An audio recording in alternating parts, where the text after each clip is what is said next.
Un déplacement périlleux pour Narbonne qui a choisi de faire tourner son effectif face à des Bergaliens toujours difficiles à manœuvrer dans leur rentre de Pierre Rajon.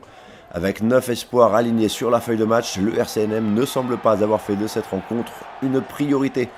Et après une première demi-heure de jeu marquée par les fautes et les échanges de coups de pied, c'est Bourgoin qui se crée la première occasion.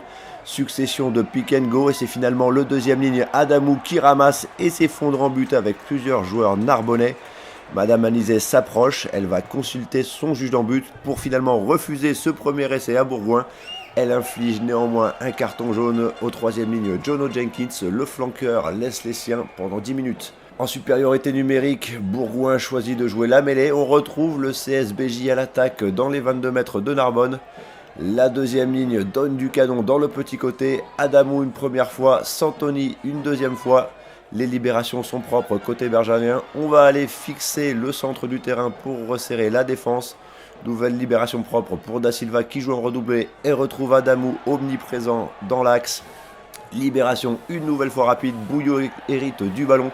Fin de passe, retour intérieur, accélération, superbe essai du demi d'ouverture Sébastien Bouillot qui vient conclure tout le travail de sape de son équipe.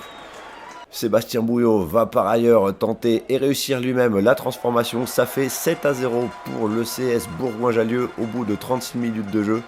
Bouillot va d'ailleurs marquer tous les points de son équipe dans le premier acte avec cette dernière pénalité. Dès 45 mètres, la frappe est sèche, ça monte, ça passe.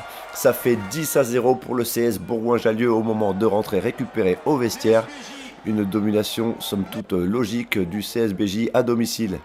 Narbonne ne baisse pas les bras. On retrouve les Audois à l'attaque sur les 25 mètres de Bourgoin. Kafotamaki sollicite le ballon à hauteur. Le troisième ligne centre transperce le rideau, décide de jouer le duel dans les 22 mètres. Il passe par le sol, ça sort vite pour Fournil qui saute pour Tuitavaqué. Le deuxième centre tongien allonge la passe jusqu'à l'aile où l'arrière Vincent Ratez était replacé. Magnifique essai en bout de ligne de Ratez qui vient conclure un magnifique mouvement collectif. Fournil tente et transforme. Narbonne revient à 3 points, ça fait 10-7 pour Bourgoin. Bourgoin qui va devoir accélérer s'il ne veut pas craindre un retour de Narbonne. Le CSBJ accumule les longues séquences dans les 22 mètres du RCNM. Les avant-bergaliens sont au combat, les libérations sont propres. Le capitaine Léonté charge sur les 5 mètres. On passe par le sol, le ballon est à disposition Da Silva écarte. Cette fois c'est Fakalelou qui est servi au centre du terrain. Le pilier gauche mis au sol par 3 défenseurs. Nouvelle libération. Bouillot pour Sabi en pivot. Perrin qui s'engage dans la défense et décale Jean-François Cooks, le vétéran Jeff Cooks qui marque le deuxième essai de Bourgoin, le deuxième de sa saison.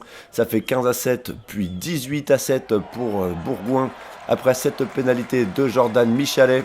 Bourgoin va faire l'effort dans les dernières minutes pour creuser l'écart. Pénal touche, c'est Pierre Sabi qui est à l'arrière du môle du CSBJ.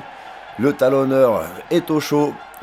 Le relais est pris par Théophile Cotte. Le troisième ligne arrache les ballons de son talonneur et s'effondre dans l'embut avec tous les avant-bergaliens. Superbe essai sur ce groupé pénétrant dévastateur du CSBJ. C'est le dernier essai de la rencontre.